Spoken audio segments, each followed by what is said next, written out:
ስለዚህ ጎተራው ቤት ያለው ጎተራው ትንሽ ነው። እየሰማችሁ ነው? በጣም ትንሽ ስለሆነ መጪው የሚመጣ እህል ደግሞ ብዙ ስለሆነ በቂ ጎተራ ለዚህ የለኝም ማለት ለመጪው ዓመት እያሰበ ማለት ነው። ማሰቡ ጥሩ ነው። አታስቡ አይባልም መቼስ። አሁን እናንተ ለመጪው ዓመት አታስቡ አይባልም። ባይሆን አትጨነቁ ነው የሚባለው። አታስቡ ግን አይባልም። እግዚአብሔር እንድናስብ አይምሮን ስለሰጠን፣ ግን የምናስበው አስተሳሰባችን እግዚአብሔርን የሚቃወም አይነት አስተሳሰብ ከሆነ አደገኛ ነው። ምክንያቱም እግዚአብሔርን የሚቃወም የእግዚአብሔርን ሐሳብ የሚቃወም አስተሳሰብ በሙሉ ኃጢአት ስለሆነ ሰውየው የሚያስበው የነገውን ጎተራ ያስባል። ገና አልታጨደም፣ ገና አላፈራም። በጣም ብዙ ስቴፕ አለ። ልክ አንዳንድ ሞኝ እናቶች ልክ ካረገዙ በኋላ ገና 4 ወር 5 ወር ገና ሳይሆናቸው ልጁ የሚተኛበትን አልጋ፣ የሚለብሰውን ልብስ፣ የሚበላውን ምግብ እያማረጡ እየገዙ ዓለም የሚገለበጥን ይመስላቸዋል። ገና ሳይደርስ እግዚአብሔር ካልጠበቀ ገና 9 ወር አይደርስም እኮ ይወጣል። ማን ነው የሚጠብቀው? ግን ሰው ሞኝ ነው። በራሱ ሐሳብ የሚያኖር ስለሚመስለው በራሱ ሐሳብ እንዲወለድ ቀኑን የሚጠብቅለት ይመስላል። እንደሱ አይደለም። ካለማን ፈቃድ ነው የምንለው። የማን ፈቃድ ይሁን? በቃ አለቀ። ሞኞች አትሁኑ። ነገ የኛ አይደለም። ስለዚህ እግዚአብሔር ሲናገር ነገ የእናንተ አይደለም። ስለ ነገ ምን አታድርጉ፣ አትጨነቁ። እንዲህ ነው ያለው። ነገ ለራሱ ያስባልና እናንተ ስለ ነገ አትጨነቁ። ነገ የእናንተ አይደለም ነው። ስለዚህ ነገ የኛ አይደለም ማለት ነው። ይህ ሰው በሜዳ ላይ ያየውን አየና ተመልሶ ቤት ገብቶ እንዲህ አለ፣ በቃ መጪው ብዙ እህል ስለምሰበስብ መግቢያም ማስገቢያም ስለሌለ አዲስ ጎተራ መስራት አለብኝ። ትልልቅ የሆነ ጎተራ አለ። ከዚያ በኋላ ሳለ ከጫፍ ጀምሬ እስከ ጫፍ ድረስ ጎተራዎችን ሞላና አሁን ቤት ውስጥ ያለውን እህል አውጥቼ እሸጠዋለሁ። አዳዲስ ጎተራ አዳዲስ እህሉን ወደ አዳዲስ ጎተራ እከትና እሞላዋለሁ አለ። እስከዚህ ጥሩ ነው ሀሳብ ስለሆነ ከሞላው በኋላ አለ ሰውዬ አሁን ነገር ሊያበላሽ ነው። ጎተራዎቹ ፊት ቆምና አለ እሱ ጋር ቆምና ፊት ለፊታቸው ቆሜ ለነፍሴ እንዲህ እላታለሁ አለ። አንቺ ነፍሴ እላታለሁ አለ። ለነፍሱ እኮ ይሄን ሁሉ ጎተራ ተመልከች፣ የተዘጋጀው ለአንቺ ነው እላታለሁ። ለማን? ለነፍሴ። ከዚያ ሳለ ቢ ጠጪ፣ ደስ ይበልሽ፣ ከዚህ በኋላ ምንም ችግር አይነካሽም እላታለሁ። እየሰማችሁ ነው? በጣም ይገርማል። ይሄ ባለጸጋ በጣም አስገራሚ ነው። ከዚህ በኋላ ምን ችግር የለብሽም፣ ቢ ጠጪ፣ ደስ እንዳለሽ አድርጊ እላታለሁ። ከዚያ ጌታ ደግሞ እንዲህ አለ፣ አንተ ሞኝ ባለጸጋ። ምን ባለጸጋ? አንተ ሞኝ ባለጸጋ፣ ዛሬ ሌሊት መላእክት መጥተው ነፍስህን ከስጋ ይለየዋታል። ምን ያደርጓታል? ይለያታል።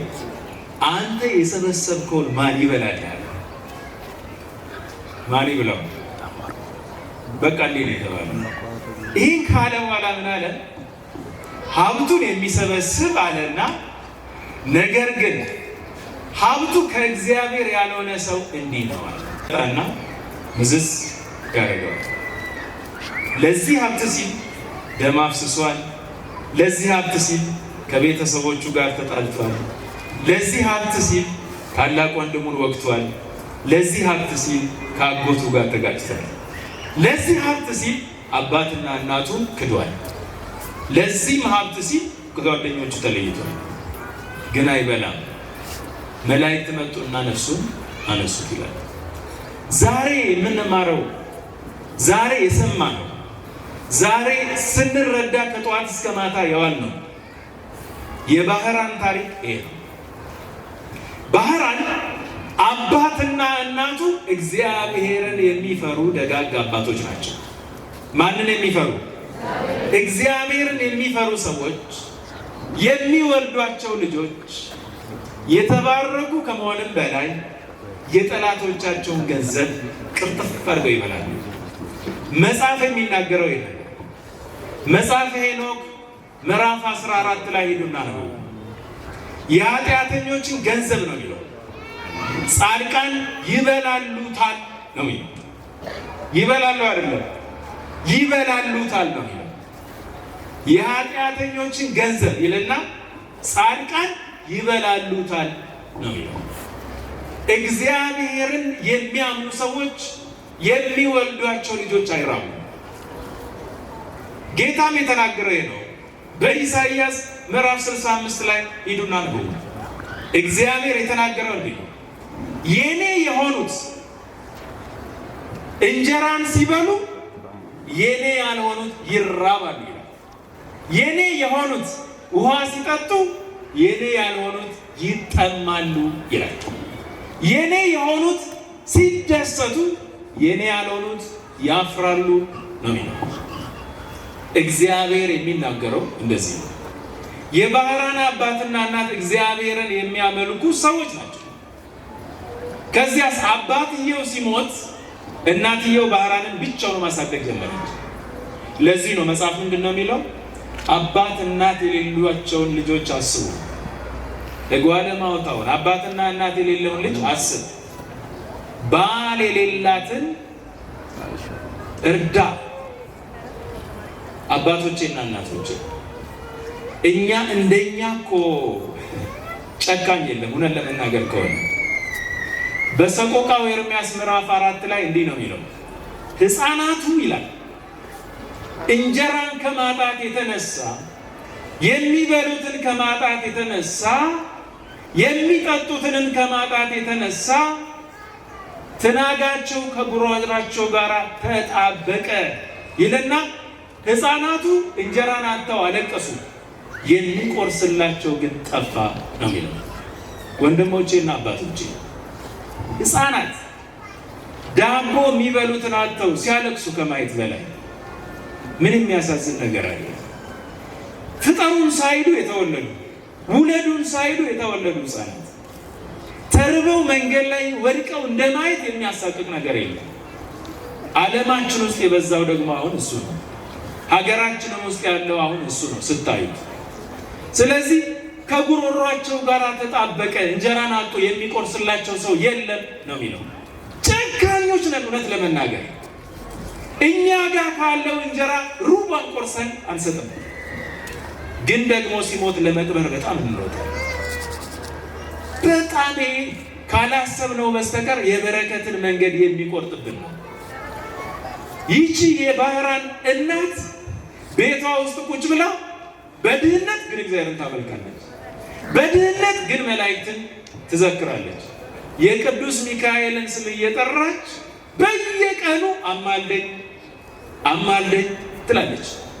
በአጠገቧ ደግሞ የደለበ ባለጸጋ፣ እዛው ደግሞ የደለበ ባለጸጋ አለ።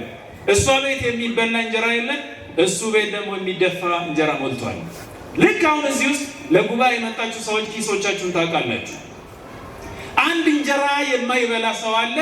እናንተ ደግሞ በእንጀራ ላይ እንጀራን ጨምራችሁ በእንጀራው ላይ መጠጥ ጨምራችሁ የምትደፉ ወንድሞች ደግሞ እዚህ ውስጥ አላችሁ። የእናንተ የቀን ወጪ ለሌላው የአንድ ሳምንት ምግብ ቀለብ የሚሆን ግን የሚያስተውል ሰው የለም። ወንድሞቼና አባቶቼ ካላሰብን በስተቀር ዲያብሎስ አእምሯችንን ይዘጋል። ያ እንዳይሆን እግዚአብሔር ይርዳል። እዛው አጠገብ ላጠገብ በጣም የጠገበ ደግሞ በጣም የተራበ። ስለዚህ ልጇን ስታሳድግ ተቸገረች፣ በጣም ተቸገረች። ቅዱስ ሚካኤል መጥቶ ሲነግራት ግን ይሄ የሚወለደው ልጅ ነው ያለው ከአጠገብሽ ያለውን የዚህን የባለጸጋውን ገንዘብ የሚወርስ ይሆናል። ምን ይሆናል? የሚወርስ ይሆናል። ይሄ ማለት ቅድም የሰጠዋችሁ ጥቅስ ነው። ምክንያቱም ኃጢአተኛ ባለጸጋ ገንዘቡን አይበላም። እግዚአብሔርን የማያመልክ ባለጸጋ የእግዚአብሔርን ገንዘብ አይበላም፣ ያያል እንጂ። በመጽሐፍም የተነገረው ይሄ በአይን ታያለህ እንጂ አትበላም እየተባለ የተነገረው በራሳቸው እምነት ያጡ ሰዎች ላይ የተነገረ ንግግር ነው። እግዚአብሔርን የማይፈራ ባለጸጋ ወይ በሽተኛ ይሆናል ወይ ሰብስቦ ይሞታል፣ ሳይበላ ይሞታል። ወንድሞቼና እህቶቼ በደንብ አስቡ። እዚህ ውስጥ ያላችሁ ባለጸጎች እንዳትሸማቀቁ። ባለጸጋ መሆን ሀብታም መሆን ኃጢአት አይደለም፣ ድሃ መሆን ክብር አይደለም። ነገር ግን ባለጸጋ ብትሆኑ ድሆችን ብትሆኑ የመጀመሪያ የሚቀድመው እግዚአብሔርን ማወቁ ነው። እግዚአብሔርን መከታ የሚያደርግ ሰው ስለ ገንዘቡ አያስብም። እግዚአብሔርን የሚፈራ ሰው ገንዘቡን ትቶ እንደሚሄድ ያምናል። ስለዚህ ድህነትና ባለጸጋ መሆን መባረክና ከበረከት መጉደል ምልክት አይደለም። ሰው በመሆናችን ብቻ ማንን መፍራት ይጠበቅብናል? እግዚአብሔርን መፍራት ይጠበቅብናል። ያን ጊዜ ይሄ ሲሆን ሰውየው ከጎን ያለው ሰው ሰምቷል። ስለሰማ የእግዚአብሔር ሐሳብ በሱ ውስጥ እንዲሰማ አድርጎ ስለተነገረ ልክ እንዳደገ 10 ዓመት ሲሞላው የምታበላውንና የምታጠጣውን አጣ ይችላል። አባትየው ሲሞት ትቶላት የሞተው ገንዘብ በሙሉ ባህራን 10 ዓመት ሲሞላው አለቀ ገንዘቡ። እንዲህ ነው ብዙዎቻችን። አባቶቻችሁ አካብተው የሞቱትን ጥቂት ከተበላ በኋላ ያልቃል። ያን ጊዜ አባቶቻችሁ እያሉ ቤቶቻችሁ ሰርግ ቤት የሚመስል አባታችሁ ከሞተ በኋላ ነፍስ ይማርን ከጨረሰ በኋላ ድሮ አብሮ እንደ ሰርግ የሚንከራተት የነበረ ሰው አንድ ሰው ቤታችሁ ውስጥ አታገኙ። እናት ብቻዋን ልጅ ይዛ ታቅፋ ትቀምጣለች። የጓደኞች ልጅ ተራቡ ብሎ መጥቶ የሚያበላ ሰው የለም። እግዚአብሔር ብቻ ነው የሚቀር። ሲኖራችሁ ከእናንተ ጋር ሲያሸረግዱ የነበሩ ሰዎች ከሞታችሁ በኋላ ለ6 ወር እንኳን ትዕግስት አድርገው ልጆቻችሁን አይቀልም። ለዚያ ሰው ነው ዋጋ ስትከፍሉ ይኖራችሁ ማለት ነው።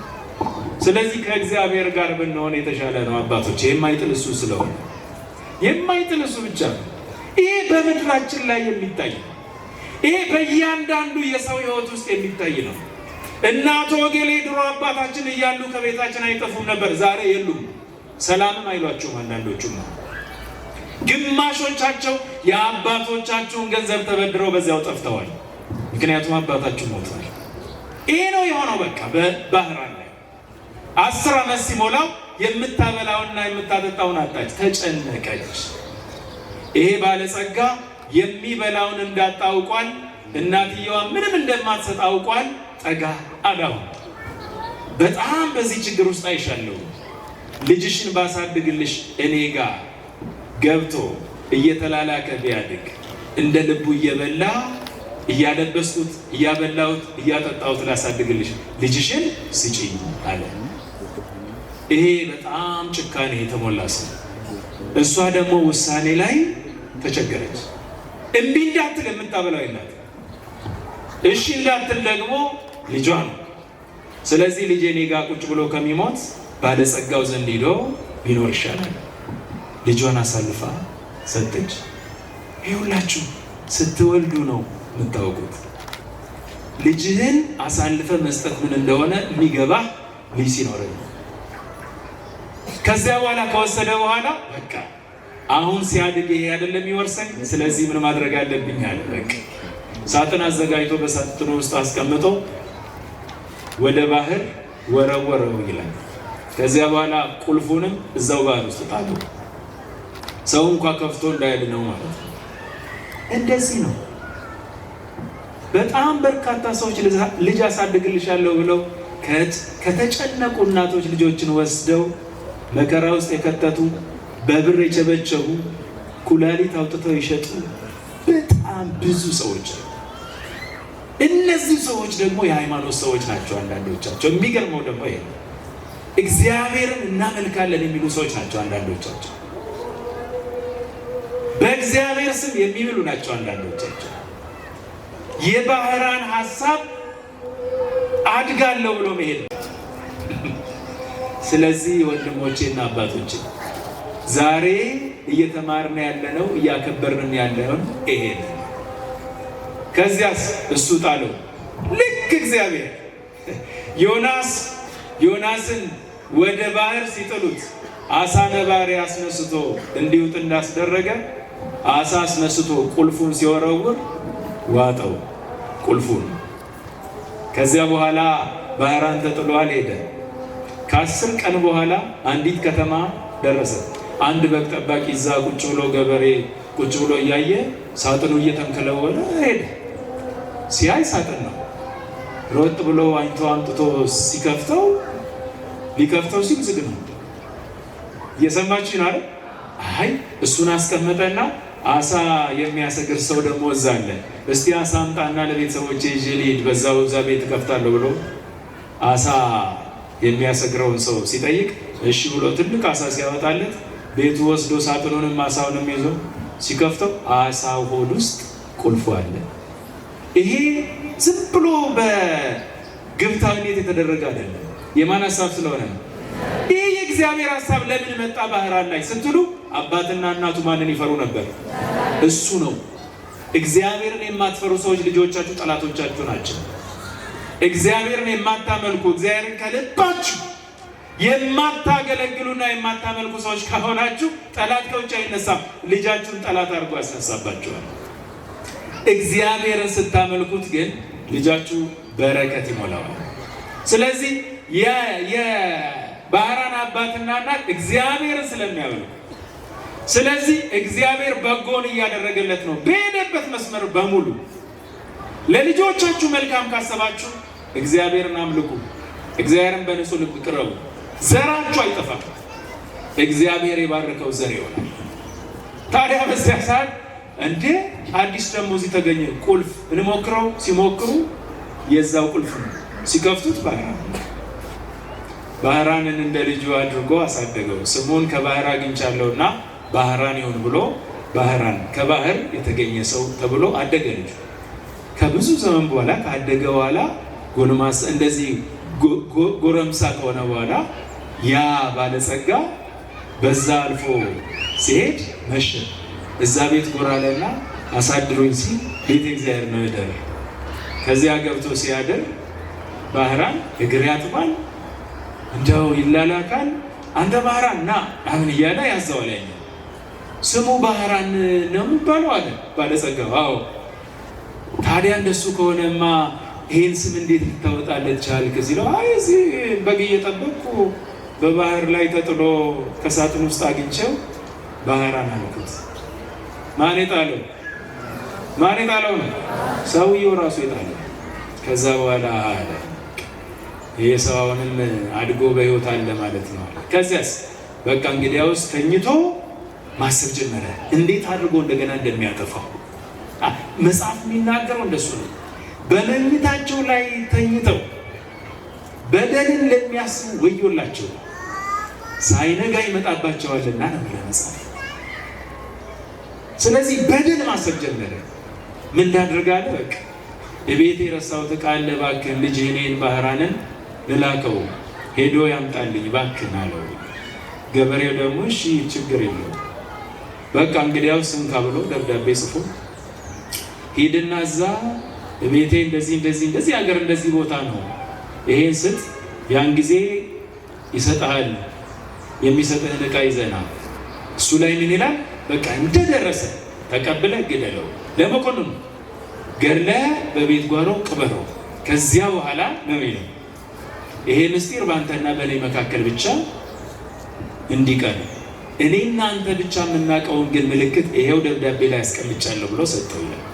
ባህራን እሱን ይዞ እየሮጠ ሊሰጥ ምኑን ይዞ ሞቱን ተሸክሞ ማለት ነው። እግዚአብሔርን ካምን ወንድሞቼ ከሞት መካከል ያወጣል። ከእሳት ሲያወጣ እኮ አይተናል። ማንን ልኮ ቢባል መላእክትን ልኮ ከመከራ ሲያወጣ አይተናል። ከአንበሳ መንጋጋ እነ ዳንኤልን ሲጠብቅ አይተናል። የሚጎለን ምንድን ነው ከተባለ ሃይማኖት ብቻ ነው። ሰው እምነት ስለሚጎለው እንጂ በአየር ላይ እኮ ይራመዳል። በቃ ሰው ደመናትን ጠቅሶ ሲሄዱ የነበሩት ሰዎች ናቸው። በእሳት ሰረገላ ያረጉት እነ ኤልያስ ሰዎች ናቸው። የእኛ ችግር እምነት ስላጣን እንጂ እግዚአብሔር አልሰራ ስላላለ። ባህራን እሱን ይዞ ይሮጣል። 10 ቀን ያውም ገና ሊሞት ግን ያችን ተሸክሞ ቅዱስ ሚካኤል መኮንን መስሎ ትልቅ ንጉሥ መስሎ ከሰዎች ጋር ያለ መስሎ መጣና የት ነው የምትሄደው? አይ ተልኬ ነው። ምን ይዘህ? ደብዳቤ። አምጣ። አልሰጥም። የሰማች ነው። አልሰጥም። የሰው አደራ ስለሆነ አልሰጥም። ግድ የለም አምጣው። ከዚያ በኋላ ሲያስገድደው ይኸው ሲለው እፍ ቢልበት የሞት ደብዳቤ የነበረውን አንድ ልጅ ያለችኝን እንደመጣ ለዚህ ሰው ዳርለት፣ ሀብቴን በሙሉ አውርሰው። ከዚያ በኋላ ምንም ሳትቆይ ያለውን የኔን ሀብት በሙሉ አውርሰው፣ እኔ እናንተ ብቻ የምናውቀው ምልክት መማል አለ፣ ስለዚህ እውነት ነው ብሎ ተለውጦ ሲሄድ እሱ እየሮጠ ሄዶ ሲሰጠው ወዲያው ተቀብለው እነሱ ልጅቷን ድረው በቤተክርስቲያን ስራ ድረው እልል እያሉ 40 ቀን ከ40 ቀን በኋላ ሲመጣ ነው የሚለው መጽሐፍ። ከሩቅ መስማት ጀመረ የሆታ የእልልታ ድምፅ። ምንድን ነው ብሎ ሲጠይቅ አሃ የላከው እኮ ደብዳቤ ደርሶ። ማን የላከው? ሰውየው እኮ ነው የላከው ደብዳቤ ደርሶ እኮ መኮንኑ ልጅህን ለላከው ሰው ድሮለት ይሄው 40 ቀን ሙሉ ሲደገስ ይሄው አንተን እኔ ሳልመጣ ዳሩት ብለህ ስላዘዝክ ድረን ይሄው እልልታ ፌሽታ ሆኗል። በድንጋጤ ወደቀና ሞተ ይላል። ይሄውላችሁ አሁን ምን አነብላችኋለሁ መሰላችሁ? በመቃብያን ምዕራፍ አንደኛ መቃብያን ምዕራፍ 12 ላይ ያለውን ላነብላችሁ። እንዲህ ነው የሚለው ምዕራፍ 12 ቁጥር 41 ላይ እንዲህ ይላል፣ ቃሌንና ትእዛዜን የጠበቁ ጻድቃን ግን ኃጥአን ያደለቡትን ይበላሉ። ማን ያደለቡትን? ኃጥአን ያደለቡትን ይበላሉ። ክፉዎች ሰዎች የማረኩትን ምርኮ እግዚአብሔር እንዳዘዘ ደጋጎች ይካፈላሉ፣ ጻድቃንና ደጋጎችም ደስ ይላቸዋል ይላል። ማን ያደለበውን? ኃጥአን ያደለቡትን ይበላሉ ይላል። አሁን እግዚአብሔርን አሰራሩን እዩ፣ የሰዎቹን ጭካኔ ደግሞ እዩ። ሰውየው ለመግደል ያሰበውንና የሄደውን ርቀት እዩ። እግዚአብሔር እስከ መጨረሻው ከልጁ ጋር እንዴት አድርጎ እንደጠበቀው እዩ። ይህ የእግዚአብሔር አሰራር ነው። በማን በኩል ሲባል በቅዱስ ሚካኤል በኩል። ሰዎች መላእክትን እንዴት አድርገው እንደሚቀበሉና እንደማይቀበሉ ደግሞ እዩ። እኔ መጨረሻም ከክርስቶስ ጋር የሚመጡት መላእክት ናቸው። አሁንም የሚያገለግሉን መላእክት ናቸው። ቤተ ክርስቲያን መላእክትን አስተዋወቀችን። ይሄ ቅዱስ ገብርኤል ነው፣ ይሄ ቅዱስ ሚካኤል ነው፣ ይሄ ቅዱስ ሩፋኤል ነው፣ ይሄ ቅዱስ ራኤል ነው እያለች በስራቸው አስተዋወቀችን። አሁን የምታውቁት መልአክ ስንት ነው ብላችሁ ወይ 3 ወይ 4 ነው የምትጠሩልኝ? ሊቃነ መላእክት እንኳን 7 ናቸው። ግን የማናቃቸው በጣም ብዙ በርካታ መላእክት አሉ። ስለዚህ ህዳር 13 ቤተክርስቲያን ምን ታደርጋለች? ህዳር 13 አይላፋት ብላ የማናቃቸውን መላእክት ሁሉ እና ክብራቸው ብላ ታከብራለች። የኢትዮጵያ ኦርቶዶክስ ተዋሕዶ ቤተክርስቲያን መላእክትን አስተዋወቀች። እንዳው እንደዋዛ እንዳታዩ። አሁን በምድር ላይ ስንኖር እዚህ ይጠብቁናል። ማን ስለሚልካቸው? እግዚአብሔር ስለሚልካቸው። ዳንኤል እኮ በአንበሳ ጉድጓድ ተጥሎ እዚያ ስፍራ ላይ እያለ ዕንባቆም የሚባል ገና ልጅ ሆኖ ወገኖቹ እርሻ እያረሱ እያለ ምሳ ይዞላቸው እየሄደ የእግዚአብሔር መልአክ መጣ። የእግዚአብሔር መልአክ መጣና ዕንባቆም ሄደና ዳንኤል በጉድጓድ ውስጥ ከአንበሳ ጋር ቁጭ ብሏል፣ ስለዚህ እስካሁን እንጀራ አልበላም፣ ውሰድለት ሲለው እኔ እኮ ባቢሎንን የምታውቀውን ሀገር እኔ አላውቅም ይለዋል የእግዚአብሔር መልአክ። ከዛ የእግዚአብሔር መልአክ እንዲህ ፀጉሩን ይዞ አንጠልጥሎ ሄዶ በጉድጓድ ውስጥ ላለው ዳንኤል እንጀራ አበላ ይላል መጽሐፍ ቅዱስ ነው የሚለው። እንጀራን አብልቶ ተመልሶ እንደገና መጥቶ ሲከፍተው ከዚህ አልጎደለም፣ ከዛ ዳንኤል አላጣም። ክብር ምስጋና ለእግዚአብሔር ይሁን። አሁን እዚህም ይረዱናል። ስንሄድም የምንሄደው እነሱ ጋር ነው። መላእክት ጋር ነው ወደፊት የምንኖረው። ከመላእክቱ ውጭ አይደለም የምንኖረው። ወደ ገነት ስንሄድ ያሉት እነሱ ናቸው። እሱን ተውት። ጌታ ሲመጣ መጀመሪያ መጥተው መለከትን የሚነፉና የሙታንን አጽም የሚሰበስቡ መላእክት ናቸው። ታዲያ መላእክትን አላውቅም የሚሉ ሰዎች በኋላ ማን ሊቀበላቸው ነው? ግርም የሚላችሁ እኮ ነው ምን አይነት ትዕቢት እንደሆነ። የምንሄደው የመላእክት ነው። ተመለሱ ሲል አዳራሽ ያለው ሰው ከዚህ በላይ ድንቁርና የለም። እውነትን ለመናገር እኮ ከዚህ በላይ መዋረድ ውርደት የለም። እኔ እስከ 4ኛው ሰማይ ተነጥቄ መጣሁ፣ ማርያምን እዛ አግኝቻት ነው የመጣሁት፣ እንዴት አይነት እንደሚኖሩ ብሎ ቆሞ አዳራሽ ውስጥ ሲናገር ሰው ሃሌሉያ ይላል። ከዚህ በላይ ዓይን እያላቸው የማያዩ ልብ እያላቸው የማያስተውሉ የሚለው ነገር ከዚህ በላይ ሊደረግ አይችልም። ስለዚህ አባቶቼ እና እናቶቼ ይሄ ባለጸጋ ሀብትን አከማቸ። እንግዲህ ሂዱና አንብቡ። መዝሙር 38 ላይ መዝሙር 39 ላይ አለ። 38 ላይ ብታጡ 39 ላይ ሂዱና አንብቡ። ምን ይላል መሰላችሁ? በዚህ ዓለም ያሉ ሰዎች እንደ ጥላ ይመላለሳሉ፣ እነሱም ዝም ብለው ይታወቃሉ። ደግሞ ሀብትን ያከማቻሉ፣ ይሰበስባሉ፣ ለማን እንደሚሰበስቡት ግን አያውቁም ይላል። namoonni biyya lafaa kana irra jiraatan hundi isaanii akka ምንድን ነው ጥላ ጋድዱ akka gaadiddu deddeebi'u. namoonni biyya lafaa kana irra jiraatan hundi isaanii akka gaadiddu deddeebi'u kan barreeffamee jiru jechaadha. isaanis ofuma isaaniiti asii fachi socho'u. waan lafa kanarra jiru yookaan qabeenya lafa kanarra jiru ofiif sassaabbatu. eenyuuf akka sassaaban garii hin beekan, isaan garuu hin sassaabu jedhamee barreeffama. eenyuuf akka sassaaban hin beekan namoonni baay'een. በመክብብ 14 ላይ ሄዱና አንብቡ። መክብብ 14 ላይ ስታነቡ እንዲህ ነው የሚለው፣ ሰውነቱን ነፍጎ ሀብትን የሚያከማች ሰው ግን ይልና ለሌላ በላተኛ ያከማቻል ይላል። ሰውነቱን ነፍጎ ሀብትን የሚያከማች ሰው ለሌላ በላተኛ ያከማቻል ይላል። ባህራንን ሊጎዳው ያሰበው ባለጸጋ ለማን እንደሚያስብ አላወቀም። በምን ሁኔታ እንደሚሰበስብ ብቻ ነው ፎከስ ያደረገው። ለማን እንደሚሰበስብ ግን አያውቅም ነበር። ስለዚህ የባለጸጋ ሰውነቱን በድሎ፣ ሰውነት የሚፈልገው ምንድን ነው ካላችሁ እግዚአብሔር ነው የሚፈልገው። ነፍስ የምትጠማው እግዚአብሔር ነው። መጀመሪያ እግዚአብሔርን ካላገኛችሁ በስተቀር የፈለገውን ሀብት ብታገኙ አትረኩም። ምክንያቱም የእርካታና የሰላም መጀመሪያውን መጨረሻውን እግዚአብሔር ነው።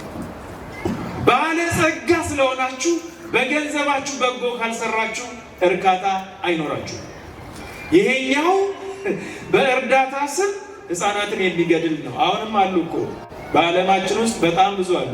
እርዳታ እንሰጣለን ብለው ህፃናትን እየሰበሰቡ ለከንቱ ጣዖት መስዋዕት የሚያደርጉ በጣም ብዙ ባለጸጎች አሉ። በየቦታው እያረዱ እኮ ህፃን ጠፋ ሲባል ስትሰሙ ለባዕድ አምልኮ ነው፣ ገንዘብ እየሰጡ በገንዘብ እየገዙ ነው። ይሄው አዲስ አበባ ውስጥ ስትሄዱ አይናቸውን እያሳወሩ መለመኛ የሚያደርጉባቸው ገንዘብ ለመሰብሰብ ነው። ከእያንዳንዱ ከልዩ ልዩ ቦታ እየሰረቁ እንደዚህ የሚያደርጉ የተያዙም አሉ። በዚህ በፖሊስና ህብረተሰብ ስትሰሙ የነበረው እሱ ነው። ህፃንን ከሌላ ቦታ ሰርቀው ያመጣሉ፣ ገንዘብ መለመኛ ያደርጋሉ፣ አይኑን ያጠፋሉ፣ ምላሱን ይቆርጣሉ። ወንድሞቼና አባቶቼ እንደዚህ አይነቶቹ ሰዎች መጨረሻቸው ክፋት ይሆናል። እግዚአብሔር ከኛ ጋር ይሁን። ባህራንን ሊገል ያሰበው ባለጸጋ ያደረገው ይሄ። አሁንም እዚህ ውስጥ በአጋጣሚ ዛሬ ይህን ጉባኤ ለመካፈል የመጣችሁ ወንድሞቼና አባቶች፣ በተለይ ገንዘብ ያላችሁ ሰዎች በገንዘባችሁ የእግዚአብሔርን መንግስት የሚያስወርስ ስራ እንድትሰሩ አደራላለሁ። ቤተ ክርስቲያንም አደራ የምትለው ይህንን ነው። ስለዚህ ይህን አስበን ልንሰራ ልንፈጽም ያስፈልገናል። ጭካኔው የባለጸጋው ጭካኔ በሁለተኛ ነገሥት ምዕራፍ 4 ላይ እንዳለው ነው።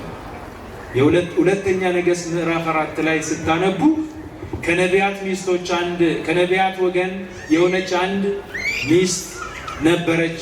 2 ልጆች አሏት። ባሏም ሲሞት ባለ ዕዳ ነበረ። ባለ ዕዳው ግን መጣና ባልሽ በዕዳ ተይዞ ሞቷልና ልጆችሽን ስጪኝ ለባርነት አላክ ነው ይለው።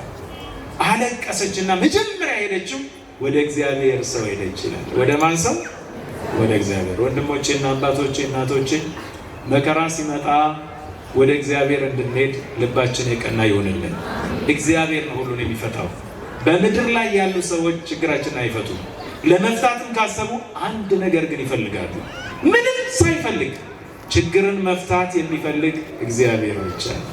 ሰው ከሆነ አንድ ነገር ሊሰጣችሁ 10 ነገር በሌላ በኩል ሊቀማችሁ ይፈልጋል። እግዚአብሔር ግን በነፃ ጥያቄያችንን ይመልሳል።